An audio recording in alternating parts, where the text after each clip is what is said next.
आणि विमान प्रवाशांव्यतिरिक्त इथे आणखी किती जीवितहानी झालेली आहे, किती नागरिक जखमी झालेले आहेत याचाही अधिकृत आकडा अद्याप प्रशासनाकडून जाहीर करण्यात आलेला नाही। शिवाजी काळे आपल्याला अपडेट देतात। शिवाजी, जो मोठा अपघात झालाय या अपघातामध्ये 242 प्रवाशांचा मृत्यू झालाय। त्याचबरोबर 2 वैमानिक त्यांच्यासह 10 क्रू मेंबर अशा साधारणपणे 150हून अधिक प्रवाशांचा मृत्यू झालेला आहे। या मृत्यू झालेल्या प्रवाशांमध्ये 169 भारतीय, 53 ब्रिटिश प्रवासी आहेत, 7 पोर्तुगीज आहेत आणि 1 कॅनडाई नागरिक असल्याची माहिती मिळत आहे। तर या सगळ्याच्यामध्ये जर आपण पाहिलं, आता या सगळ्यांचे जे मृतदेह आहे ते पूर्णपणे जळालेले असल्यामुळे त्यांचे मृतदेह ची ओळख पटणं कठीण आहे। त्या दृष्टिकोनातून कदाचित DNA टेस्ट करून त्यांच्या नातेवाईकांना मृतदेह जे आहेत ते सोपवले जातील।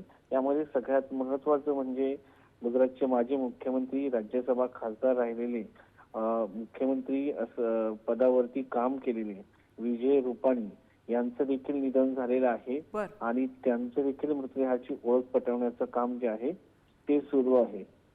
दुसरीकडे जर पाहिलं तर अहमदाबादच्या सिव्हिल हॉस्पिटल त्या ठिकाणी हे विमान जे आहे ते कोसळलेलं आहे।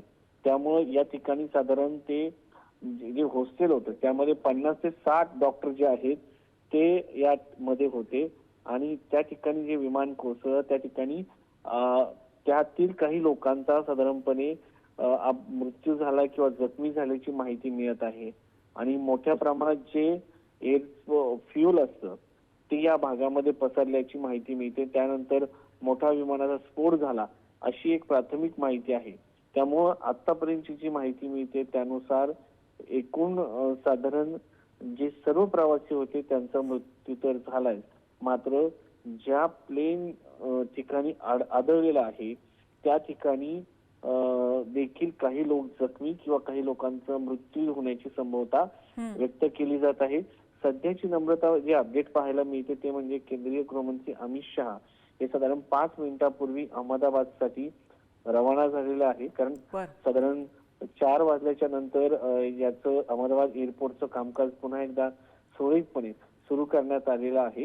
आता या संदर्भामध्ये जेव्हा ब्लॅक बॉक्स सापडेल त्यानंतर या सगळ्याच्या बाबतीमध्ये पूर्ण माहिती मिळेल की नक्की काय झालं होतं एक्झॅक्टली, आणि ब्लॅक बॉक्स मधून ती पूर्ण माहिती लक्षात येईल की अपघात कशामुळे झाला, शेवटचं कम्युनिकेशन जे होतं ते नक्की काय होतं, हे दोन्ही गोष्टी यामध्ये आपल्याला पाहायला मिळतील। ब्लॅक बॉक्स मध्ये सगळ्यात महत्वाचं म्हणजे डिजिटल फ्लाईट डेटा जो रेकॉर्ड होतो तो याच्या वैमानिकांच्या कॉकपिट मधला जो आवाज असतो CVRचा तो यामध्ये ब्लॅक बॉक्स मध्ये आपल्याला पाहायला मिळेल।